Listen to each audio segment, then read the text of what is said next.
diagnóstico podemos diferenciar 4 grupos principales.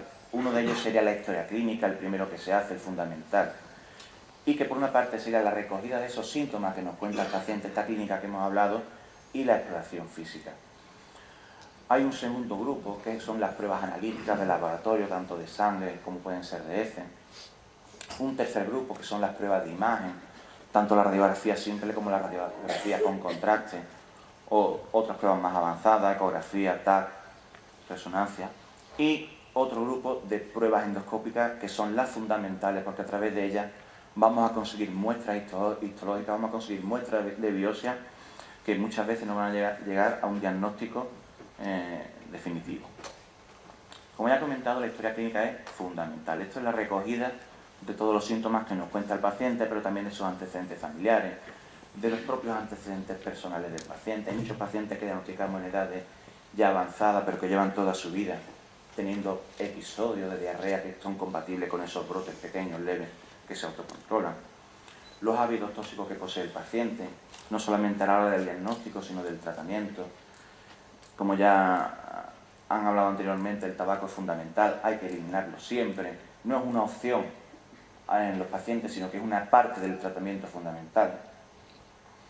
Por supuesto, los síntomas que presenta el paciente en ese momento y por los que viene a la consulta, y otros síntomas asociados que aparentemente pueden no tener relación con el aparato digestivo, pero que muchas veces orientan hacia una enfermedad inflamatoria.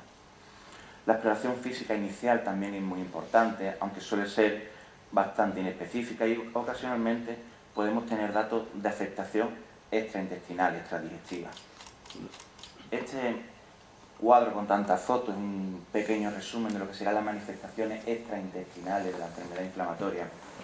Y es solo para tener una idea general, panorámica, de lo que no solamente la diarrea, el dolor abdominal, la rectorragia son síntomas de la enfermedad inflamatoria, sino que pueden afectarse, por ejemplo, las articulaciones, pueden aparecer afectación cutánea, ocular, alteraciones analíticas en la sangre, los pulmones, los riñones, las vías biliares, y pueden aparecer una serie de complicaciones locales, incluso sin haber tenido todavía la enfermedad diagnosticada, ¿no? Como la aparición de fisuras, de fístulas, de abscesos, de perforaciones intestinales, que muchas veces estas complicaciones son las que nos llevan al diagnóstico de la enfermedad inflamatoria.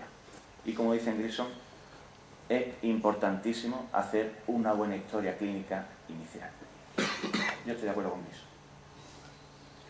El segundo grupo del que hablaba, las pruebas de laboratorio, muchas veces también son inespecíficas, pero nos ayudan al diagnóstico y mucho en la evolución del paciente.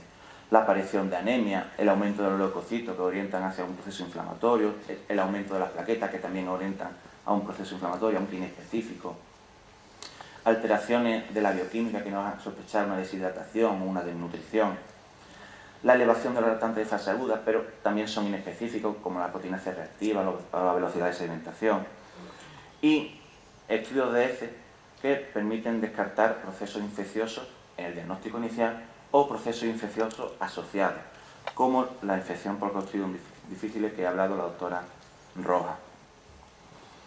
El tercer grupo, y quizás el más importante, es el de las técnicas endoscópicas, porque ya he comentado que permite todas las muestras de biopsia, permite ver la localización de la enfermedad, y muchas veces el diagnóstico endoscópico inicial permite de entrada plantear un diagnóstico diferencial entre la enfermedad de Crohn y la colitis ulcerosa. Voy a hacer unas pinceladas muy breves porque se va a hablar posteriormente específicamente de las técnicas endoscópicas. En la colitis ulcerosa, por ejemplo, la técnica principal es la colonoscopia, lo único que está afectado es el colon. Y como ya hemos comentado, la afectación es difusa y continua, suele empezar desde el recto hacia arriba.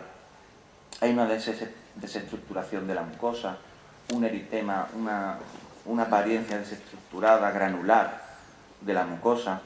Las ulceraciones suelen ser superficiales y confluentes, y pueden aparecer lo que se denominan pseudopólipos, que no son pólipos auténticos, sino los restos del proceso de cicatrización tras la inflamación. En la enfermedad de Crohn, eso que se ve en la foto son los pseudopólipos, me parecen pólipos auténticos, pero no lo son. En la enfermedad de Crohn, la colonoscopia también juega un papel importante, porque la parte más afectada es la ileocecal, y muchas veces con la colonoscopia la enfermedad está diagnosticada. y el tipo de ulceración y el tipo de apariencia endoscópicamente ya es diferente. Hay ocasiones en que no se puede ver claramente qué tipo de afectación existe y siempre tenemos que tomar muestras de biopsia. La endoscopia digestiva para la gastroenteroscopia es útil en la enfermedad de Crohn para ver la posible extensión de la enfermedad. En estos casos la afectación digestiva alta es muy rara. La enteroscopia permite ver directamente la afectación de intestino delgado, las diferentes técnicas que existen, la enteroscopia simple, la de simple balón, la de doble balón. Y una técnica nueva de hace algunos años que nos permite ver la afectación del intestino delgado, que hace tiempo que está afectada, es la capsuloendoscopia.